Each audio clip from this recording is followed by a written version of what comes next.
తెలంగాణను ప్రపంచ స్థాయి ఏరోస్పేస్ డిఫెన్స్ రాజధానిగా తీర్చిదిద్దడమే ప్రభుత్వ లక్ష్యమని మంత్రి ఉత్తమ్ కుమార్ రెడ్డి తెలిపారు. ప్రపంచ ఏరోస్పేస్ పరిశ్రమ దృష్టి అంతా ప్రస్తుతం హైదరాబాద్ పైనే ఉందన్నారు ఆయన. హైదరాబాద్ హెచ్ఐసిసిలో ప్రారంభమైన ఏరో మార్ట్ హైదరాబాద్ 2026 అంతర్జాతీయ సదస్సును మంత్రి ఉత్తమ్ ప్రారంభించారు. 3 రోజుల పాటు జరిగే ఈ కార్యక్రమం ద్వారా తెలంగాణలో పెట్టుబడులు, సాంకేతిక భాగస్వామ్యాలు, ఎంఎస్ఎంఈలకు అంతర్జాతీయ అవకాశాలు మరింత విస్తరించనున్నాయి. ఏరోమార్ట్ హైదరాబాద్ అంతర్జాతీయ సదస్సుకు ప్రపంచవ్యాప్తంగా ఉన్న ఏరోస్పేస్, డిఫెన్స్ రంగాల ప్రముఖ సంస్థలు హాజరయ్యాయి. 25 దేశాలకు చెందిన 400కు పైగా కంపెనీలు, 1200 మందికి పైగా ప్రతినిధులు పాల్గొన్నారు. ఈ సదస్సులో పెట్టుబడులు, సాంకేతిక పరిజ్ఞానం, తయారీ భాగస్వామ్యాలు, సరఫరా గొలుసు విస్తరణపై విస్తృత చర్చలు జరుగుతున్నాయి. అంతర్జాతీయ ఒరిజినల్ ఎక్విప్మెంట్ తయారీ సంస్థలు, భారతీయ పరిశ్రమల మధ్య బిజినెస్ సమావేశాలు ప్రధాన ఆకర్షణగా నిలిచాయి. ప్రపంచ దిగ్గజ సంస్థలు హైదరాబాద్ను తమ తయారీ పెట్టుబడులకు తొలి ఎంపికగా భావిస్తున్నాయని మంత్రి ఉత్తమ్ చెప్పారు.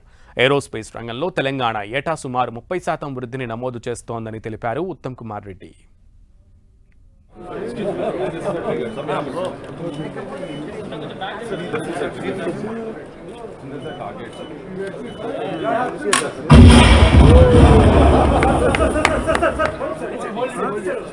Your face is coming. Your face is coming.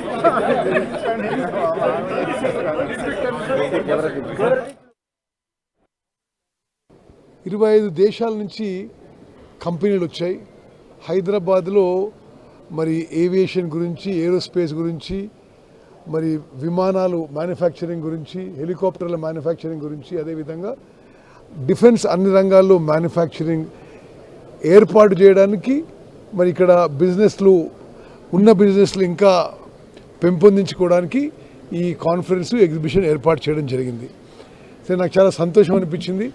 సుమారు 1200 మంది డెలిగేట్స్ 25 దేశాల నుంచి ఈ ఎగ్జిబిషన్కి వచ్చారు.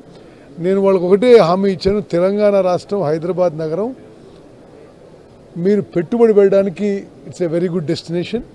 అదేవిధంగా అతి త్వరలో వరంగల్లో, ఆదిలాబాద్లో కొత్త ఎయిర్పోర్ట్స్ కూడా మరి మా ప్రభుత్వం ప్రారంభించబోతున్నాం. మరి కొత్తగూడెంలో కూడా ఇంకో ఎయిర్పోర్ట్ పెట్టడానికి కూడా ప్రపోజల్స్ కేంద్ర ప్రభుత్వానికి ఇవ్వడం జరిగింది.